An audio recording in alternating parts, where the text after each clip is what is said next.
তোমরা তোমাদের পিতা মাতার খেদমত করো, পিতা মাতার প্রতি ইহসান করো।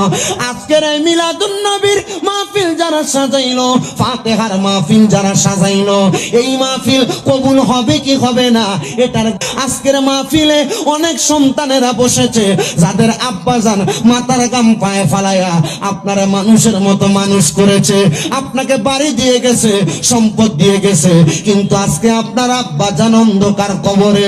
ওই বাবা নিজে না খায় আপনারে খাওয়াইছে, ওই আব্বাজান বড় কষ্ট করে আপনারা মানুষ করছে। সন্তান একটা বার কি মায়া লাগে না? যেই বাবা নিজে সিরা লুঙ্গিটা পইরা আপনি সন্তানরে নতুন জামা কাপড় পরাইছে, আজকে আপনি সন্তান লাখ লাখ টাকার মালিক, আব্বাজানকে 500 টাকা দিয়া কিনা একটা লুঙ্গি পরাইতে পারেন না, পরাইবেন কেমনে? আব্বাজান তো অন্ধকার কবরে। এর